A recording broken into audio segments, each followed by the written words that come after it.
Perkembangan kurikulum di Indonesia dari pertama sampai sekarang adalah: pertama, kurikulum 1947, rencana pelajaran 1947. Kurikulum pertama setelah Indonesia merdeka, fokusnya pada pembentukan karakter, nasionalisme, dan pendidikan kewarganegaraan.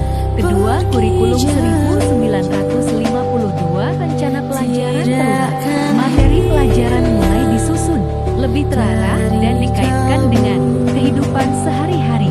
Ketiga, kurikulum 1964, rencana pendidikan 1964, menekankan pengembangan pengetahuan, keterampilan, dan sikap melalui konsep Pancawadana.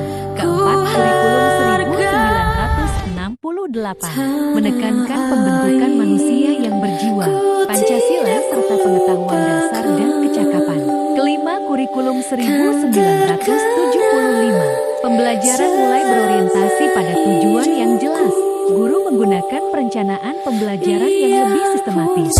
Keenam, kurikulum 1984, dikenal dengan pendekatan cara belajar siswa aktif (CBS), sehingga siswa lebih banyak terlibat dalam proses pembelajaran. Ketujuh, kurikulum 1994, menggabungkan berbagai pendekatan sebelumnya dan mengatur materi pembelajaran secara lebih rinci.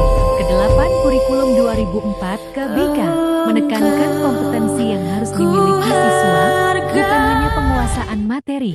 Kesembilan, kurikulum 2006 KTSP, sekolah diberi kewenangan lebih besar untuk mengembangkan kurikulum sesuai kondisi dan kebutuhan sekolah. Kesepuluh, kurikulum 2013 K13, menekankan keseimbangan sikap, pengetahuan, dan keterampilan, serta menggunakan pendekatan saintifik. Kesebelas, kurikulum merdeka, pembelajaran lebih fleksibel dan berpusat pada siswa, fokusnya pada materi esensial, pengembangan karakter, kompetensi, dan pembelajaran sesuai kebutuhan siswa. Kesimpulan, perkembangan kurikulum Indonesia secara umum bergerak dari kurikulum yang berfokus pada materi dan tujuan pendidikan, kemudian berkembang menjadi kurikulum yang lebih menekankan kompetensi, aktivitas siswa, karakter, serta kebutuhan dan potensi peserta didik.